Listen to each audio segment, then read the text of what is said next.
안녕하세요. 저는 30대에 들어선 아주 흔한 남자 사람입니다. 후련하게 제 이야기를 원 없이 한번 풀어보고 싶습니다. 원래는 평범한 집이었어요. 풍족하지 못하고 가난하다는 것만 빼면 말이죠. 원래 제 밑으로 동생이 있었는데 너무 어릴 때 세상을 떠나서 함께 보낸 추억 같은 것도 없습니다. 동생 때문에 병원비 쓰느라 돈이 더 없어진 건지도 모르겠네요. 지방에서도 작은 동네에서 살아왔습니다. 지금까지도 저의 기억 속에 강렬하게 남은 읍내의 다방에서 일하던 누나가 있었죠. 다방에 새로운 신입 누나가 스쿠터를 타고 저희 아빠가 일하던 공장으로 가는 걸 몇 번 봤고 잘 알고 있었어요. 아줌마라고 부르니까 화를 내길래 이모라고 그랬더니 누나라고 부르라면서 핸드백인가로 제 머리를 때렸습니다. 저는 그때 초등학교 6학년이었어요. 그 누나는 옆 지역에서 학교 다닐 때 사고를 쳐서 중퇴를 했고 여기까지 와서 다방 일을 한다나 뭐 대충 그런 소문들이 있었습니다. 어릴 때 소문들이 있거나 말거나 그래봤자 다방 레지 누나였는데요. 저희 집이랑 엮이면 얘기가 달라지는 것이었습니다. 아빠가 이 누나랑 눈이 맞아버린 거예요. 당신 정말 미쳤어? 어디 그런 여자랑 붙어먹을 생각을 할 수가 있어? 뻔히 다 당신 얼굴 안 한 사람들 투성인데 잘도 그럴 용기가 났어. 어느 날 엄마가 안방에서 아빠한테 엄청 화를 내면서 소리 지르는 걸 들었죠. 저는 그걸 다 알면서도 모르는 척 지냈어요. 중학교에 올라가니까 괜히 저희 집 수준이 눈에 들어오고 그러면서 심리적으로 살짝 위축된 상태였거든요. 저는 그 전까지는 저희 집이 가난한 줄 몰랐어요. 그냥 못 살았던 거였죠. 그래도 아빠라는 기둥이 있어서 하루하루 굴러갈 수 있었던 저희 집이었는데요. 엄마에게 비난을 받았던 아빠는 정신을 차리는가 했더니 결국 원망스러운 선택을 하셨습니다. 정신을 차린 게 아니라 그 다방 레지 누나랑 살림을 차리기로 한 것이었죠. 믿을 수 없었습니다. 아빠라는 사람은 그래도 저 초등학교 저학년 때까지는 괜찮았던 것으로 기억하거든요. 좋은 추억도 많았고요. 당시에는 전혀 몰랐고 나중에 커서 들어보니까 아빠한테는 항상 여성 편력이 있었음을 눈치챌 수 있었습니다. 엄마와 말다툼을 하고 분위기가 싸하고 그랬던 순간들은 전부 아빠의 여자 문제 때문이었던 것 같아요. 원래 바람기가 있었던 분인 거죠. 그러더니만 기어이 다방 레지랑 떠나기로 하신 것이었죠. 아빠가 증발하시기 며칠 전의 일이었어요. 엄마가 그 다방에 찾아가서 그 누나랑 한판 붙었습니다. 옆 가게 사람들도 몰려와서 말릴 정도로 난리였다고 했어요. 소문은 금방 났죠. 이러면 지가 쪽팔려서라도 앞으로 못 그러겠지. 어디 엄한 남의 집 가장을 넘보고 유부남이랑 붙어먹을 작정을 하냔 말이야. 천하의 요망한 년, 앙큼하고 나쁜 년. 엄마, 근데 엄마 때문에 지금 다 소문났잖아. 역효과 나면 어떡하려고. 나도 개쪽 한번 당하고 말지 뭐. 어차피 계속 이렇게는 못 살아. 정신 차리게 한번 뒤집어 엎었어야 해. 엄마한테 머리채 잡히고 오만 개망신은 다 당했다던 그 다방 레지 누나 때문에 학교에 소문이 퍼질까봐 저는 그것만 걱정했었어요. 차마 이런 속내는 내비치지 못하고 혼자 삭혔지만요. 그런데 이 사건 때문에 아빠가 불같이 화를 내시게 된 겁니다. 엄마는 억울하고 분하다면서 몸서리쳤어요. 당신 어떻게 그 불려시 편을 들 수가 있어요? 이게 다 누구 때문인데? 누구 때문에 내가 그 난리를 치고 왔는데? 젊은 여자한테 미쳐서 자기 마누라는 자식은 보이지도 않아요? 그래서 지금 사람 때려놓고 잘했다는 거야? 그거 범죄야, 범죄! 뭐라고?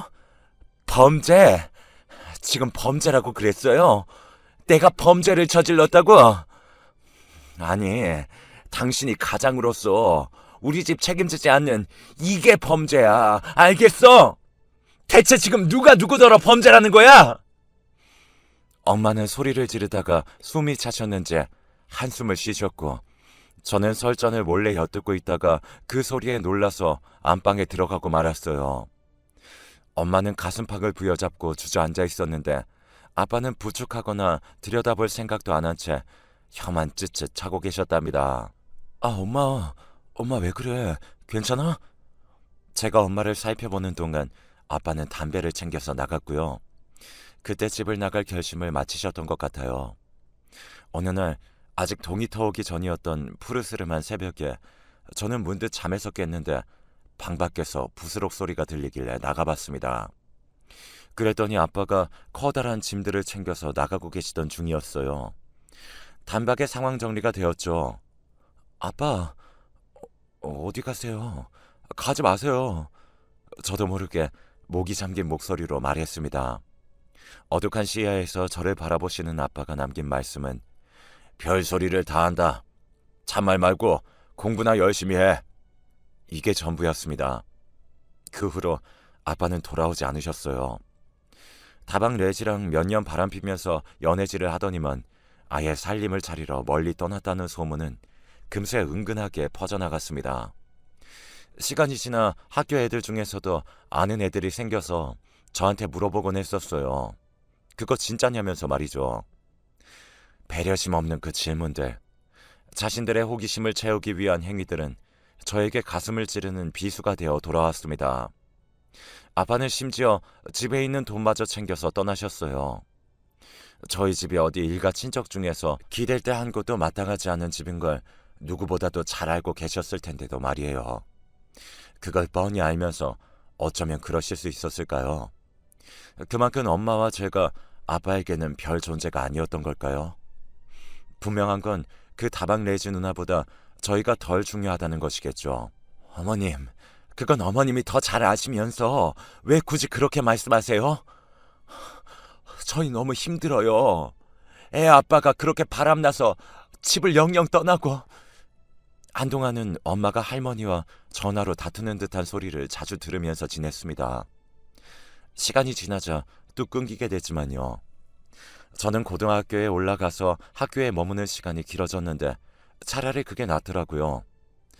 엄마는 집에서 거리가 꽤 있는 공장까지 일을 다녔습니다. 생계를 위해서였죠. 종일 공장 근무를 마치고 돌아오면 늦은 밤중에는 집에서 부업을 했어요. 엄마 어렸을 때는 있잖아. 문고리에 실 걸어놓고 실매듭 짓는 소일거리도 했었다. 그게 그땐 집안 여자들 부업이었던 거지. 엄마는 작업복에 실밥을 제거하는 부업 일을 하면서 이런저런 얘기를 많이 했었습니다. 작업복 큰 거는 한 벌당 150원, 작업 토시는 50원짜리였어요. 한 더미 수북하게 쌓인 것을 다 끝내봐야 큰 돈은 되지 않았지만 엄마는 그것이라도 벌기를 원했습니다. 침침한 눈으로는 검소하기 힘들다고 해서 제가 일을 거들었죠. 너 공부 열심히 하고 있지? 그 모의고사인지 이번에 점수 잘 나온 거 맞아? 전보다는 올랐어. 이번 거가 어려워서 다 평균이 내려가서 점수가 그런 거야. 등급은 올랐어. 아, 그래? 잘하고 있네. 엄마 아빠가 너한테 좋은 머리를 물려주지 못해서 늘 미안하네. 엄마가 무의식적으로 아빠를 입에 올릴 때면 저는 민망해서 모른 척하는 게 태반이었으나 가끔은 물어보기도 했었습니다. 엄마, 아빠는 정말 이대로 계속 안 돌아오실까? 뭐 모르지. 그런 뻔뻔스러운 인간, 예의라고는 없는 인간, 나가서 뒤지던지 잘 살던지 지 알아서 자기 발작 꼬면서 살겠지 뭐. 저는 그런 아빠가 원망스러웠습니다. 어렸을 때는 아빠가 슈퍼맨인 줄로만 알았는데 고작 이런 어른이었다니 실망감이 이루 말할 수 없이 컸습니다. 대학 입시 준비를 하면서 미래를 설계해 나가는 친구들이 생겨갈수록 아빠가 더욱 싫어졌어요. 벌이도 시원치 않지만 저축이 없었으니 허리띠를 졸라 매야 하는 집안 형편은 늘 힘들었습니다. 엄마랑 롯데리아에서 1+1 세일을 하면 그 기간에 맞춰 가서 양껏 먹는 게 저희 외식이었어요. 햄버거 엄청 따끈따끈하다. 이거 콜라 엄마가 더 마셔도 돼. 난 됐어. 한창 먹을 나이인데 햄버거 외식에 행복해하고 싼 수입산 고기 사다가 집에서 구워 먹으면 그것으로도 사치라고 여기던 저를 엄마는 안쓰러워했어요. 네 친구들도 다 너처럼 속이 깊으니 예? 무슨 소리야. 다 내 나이쯤 되면 철들고 그러는 거지. 다 그래. 애들이 철 빨리 드는 것만큼이나 어른 입장에선 속상한 것도 없어. 엄마의 말이 의미심장하게 들렸어요. 그리고 슬펐습니다. 살림 차리려고 야반도주했으면서도 엄마와 혼인 상태가 유지 중인 것을 보면 어디 가서 재혼을 안 했을 아빠. 그게 너무 웃겼습니다. 연락 한 통 없는 사실보다 그게 더 우스웠습니다. 난데없이 객사한 건 아닐까 가끔은 그런 생각도 해봤었어요. 저는 그저 그런 대학교에 들어갔습니다. 어차피 좋은 대학에 못 가는 성적이면 집에서 통학할 수 있는 조건이 최우선이었으니까요. 그래도 일부 장학금 지원이었으니 나름 다행이었습니다. 취업준비생 따위 되고 싶지 않았기 때문에 졸업하고 금방 흔한 중소기업에 취업했어요. 이제 내가 돈 버니까 엄마는 좀 쉬어라 제발. 네가 돈 벌면 얼마나 번다고 그래? 그리고 엄마도 집에 들어 앉아 있어봐야 할 거 없어. 그럴 바에 나가서 돈 몇 푼 벌어오는 게 나아. 엄마는 식당에서 서빙 겸 주방 보조 알바를 하고 있었습니다. 젊은 부부가 차려서 깔끔한 식당이었어요. 엄마만한 사람 못 구한다면서 엄청 잘해주셨기 때문에 고마운 분들이었습니다. 그런데 어느 날 제가 근무하던 중에 전화를 받았는데 식당 남자 사장님이었어요. 엄마가 쓰러져서 병원에 와 있다고 하시는 겁니다. 깜짝 놀라서 제가 그 길로 병원에 튀어갔어요. 그날 엄마는 바로 응급수술을 받았습니다. 병원에서는 조금만 더 늦었다면 정말 큰일 날 뻔했다고 알려줬습니다.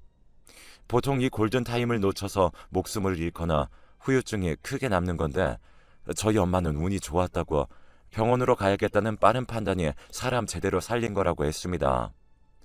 엄마가 출근할 때부터 속이 좀 안 좋았다고 말한 것을 사장님 부부께서는 유심히 들어왔다고 해요.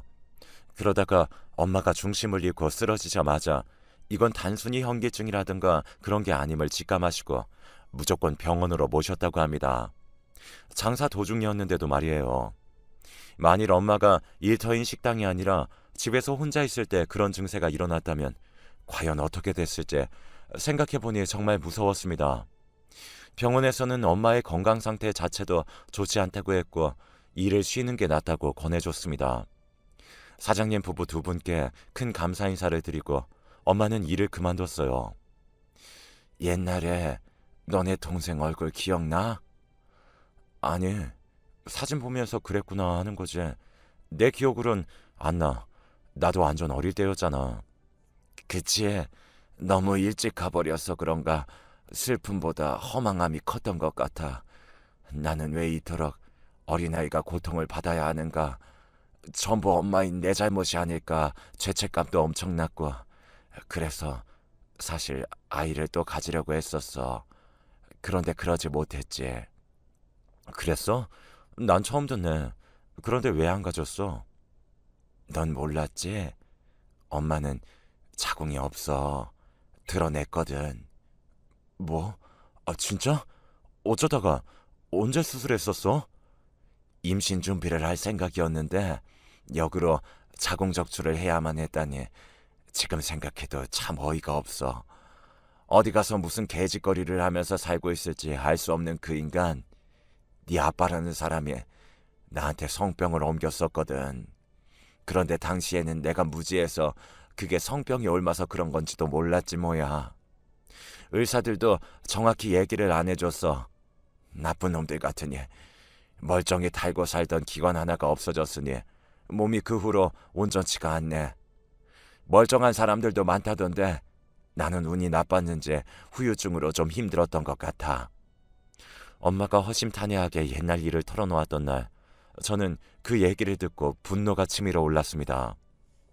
이런 과거가 있었다니 꿈에도 모르고 지나왔었으니까요. 웬 다방 여자랑 눈이 맞아 홀랑 떠나버린 아빠에 대한 증오는 더욱 거세졌습니다. 10년이 넘도록 감감무소식이었지만 저의 가슴속에서는 늘 증오심이 피어오르고 있었죠. 그래도 여자친구를 사귀면서 늘 증오심 많던 제 일상에 많은 안정감이 찾아왔나 했습니다. 그런데 잘 지내고 있던 시기에 회사 사정이 안 좋아졌어요.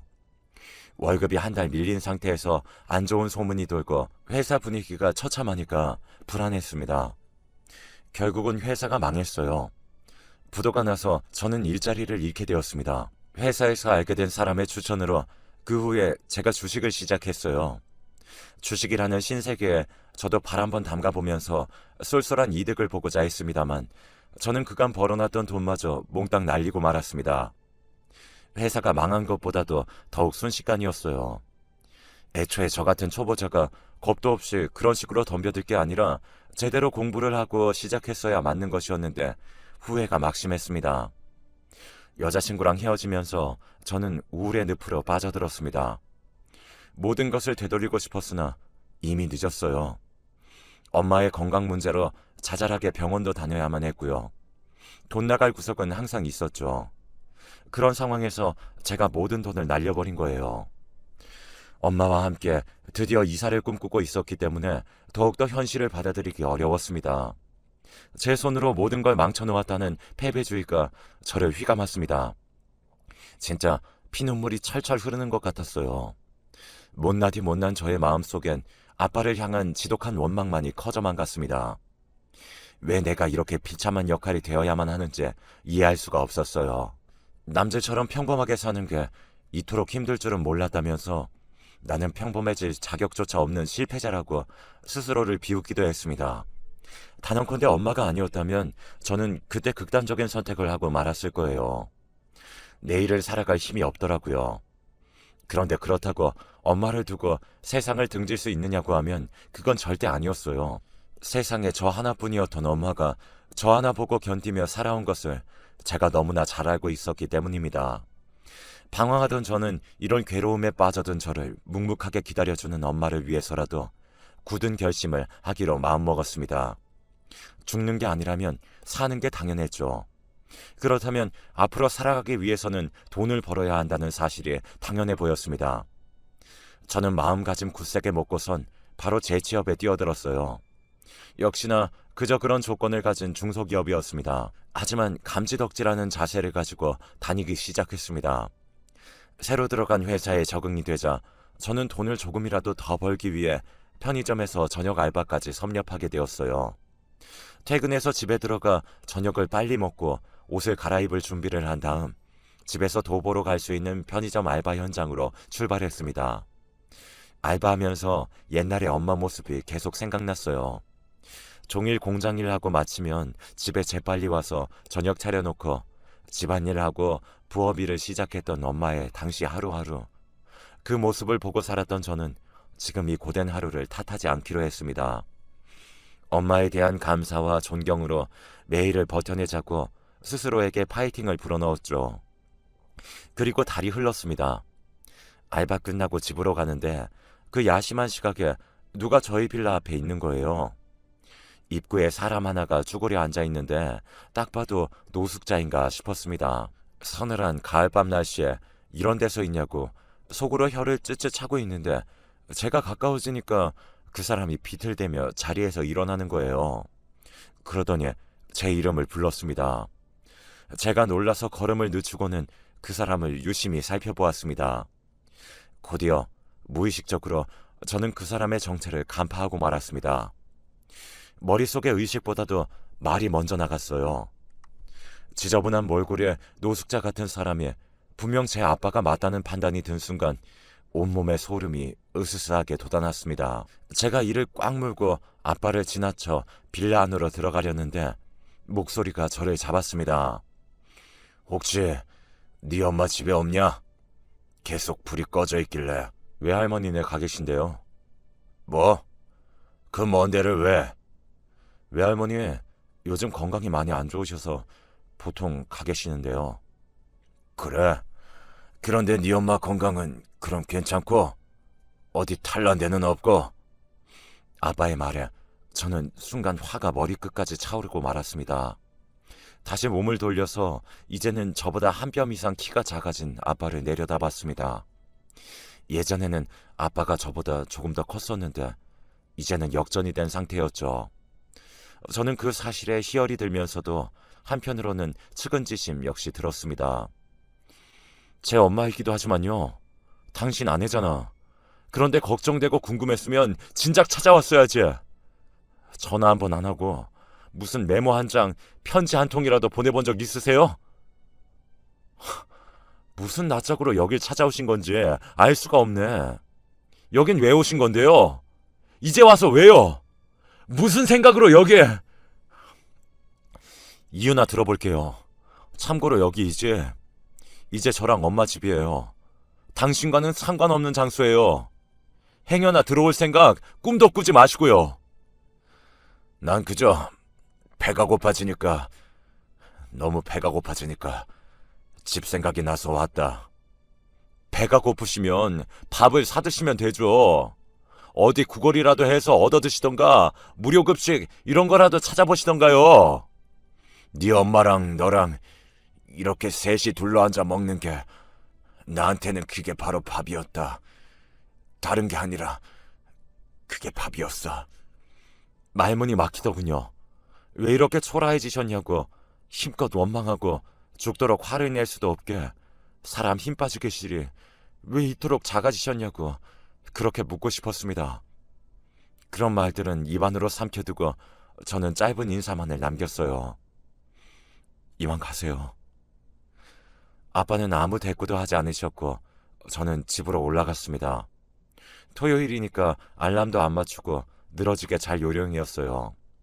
자고 일어나면 이 악몽 같은 상황은 정리되어 있을 거라고 믿으면서요. 그런데 진짜 한숨도 못 잤습니다. 잠이 오지 않아서 계속 뒤척이다가 화장실만 몇 번 가고 그랬네요. 해가 밝아온 것에 저는 결국 옷을 걸쳐 입고 내려가 봤습니다.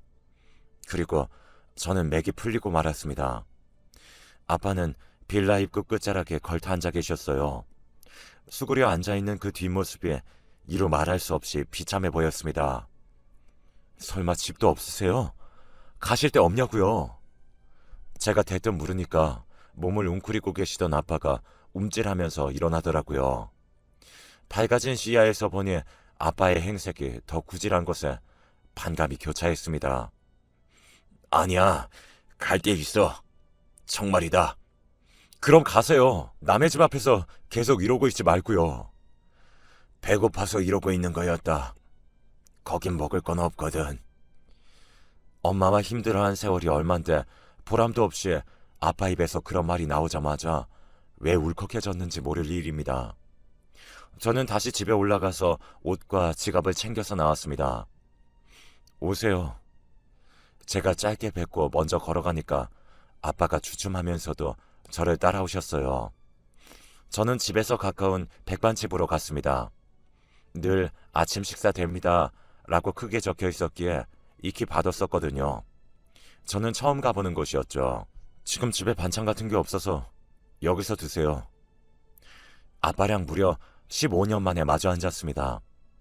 저의 기억 속과는 달리 꾀재재한 몰골의 아빠는 배가 고프다고 하셨던 것과는 달리 메뉴판에는 관심도 없고 저만 빤히 보시더라고요. 저는 그것을 알고 괜히 시선을 피하면서 멋대로 된장찌개 2인분을 시켰습니다. 반찬으로 미역줄기 볶음이 있길래 아빠 쪽으로 밀어놨어요. 분명 그거 좋아하셨거든요. 왜 이런 게 선명한지 모를 일이었죠. 어떻게 사셨는지 궁금하긴 했습니다. 왜 아니겠어요. 그런데 묻기 싫었어요. 아빠의 얼굴이 아주 시커먼 색으로 된 걸 보니까 속이 갑갑했습니다.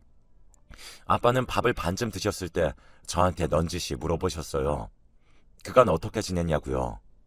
저는 그냥 엄마랑 둘이 행복하게 살아왔다고 했습니다. 아빠는 대답이 없으셨어요. 그런데 아빠가 밥값을 주겠다고 저한테 계좌번호를 달라고 했습니다. 카운터에 가더니 거기서 메모지랑 볼펜을 가져오셨어요.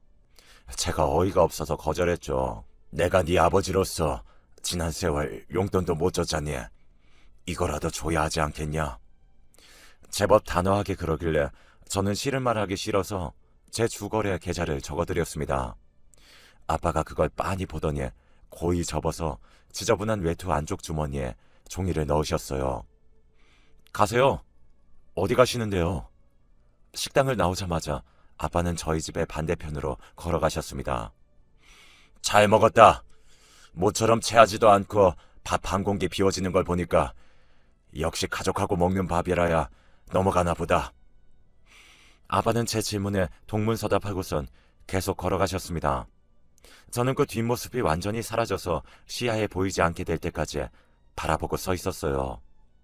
주말 지나고 엄마가 돌아오는데 입이 안 떨어졌습니다. 차마 아빠 얘기를 못 하겠더라고요. 혼자 머리 싸매면서 다음 날도 일을 하고 있는데 모바일 뱅킹에서 알람이 뜨는 거예요. 입금 알람이길래 눌렀다가 하마터면 제 자리에서 자빠질 뻔했습니다. 억 단위의 숫자가 찍혀있길래 웬 돈인가 싶어 깜짝 놀랐습니다. 그런데 돈을 보낸 사람이 저희 아빠인 거예요. 그걸 보고서 소스라쳤습니다. 그리고 집으로 아빠의 편지 한 통이 와 있었습니다. 퇴근길에 발견하고서는 품에 넣었다가 편의점 알바하면서 한가할 때 열어봤어요. 아빠가 시한부 환자라고 고백한 것이 적혀 있었는데 그걸 보고 정신이 아득해졌습니다. 죽을 날 받아놓으니까 왜 이렇게 무섭고 모든 것이 부질없게 느껴지는지, 죽기 전까지 누리다 살다 가는 것이 나에겐 의미가 없더라. 공허함만 남았다. 의사는 내게 시한부 선고받고 걸린 우울증이라고 했지만 내 생각은 다르다. 이건 그리움이다. 지난 날에 대한 회고다. 아들아, 아침 식사값은 내가 지난날 모은 재산이다. 이것으로 고급 아파트는 사지 못할 것이야. 그러나 직장을 마치고 아르바이트까지 하는 수고를 관둘 수는 있을 거야. 네 엄마의 여생을 편하게 할 수도 있을 것이다. 부탁한다. 너는 우리 집의 가장이니까. 모든 걸 탕진하고 노숙자가 되신 게 아닐까 싶었던 아빠는 나름 재력가였습니다. 지난 날을 대체 어떻게 보내오신 건지 궁금할 따름입니다. 아빠는 당신께서 돌아가시면 저랑 엄마에게 연락이 갈 거라고 그렇게 적어 놓았습니다. 저는 이 사실을 엄마에게 알리고 싶어서 그럴 작정인데요.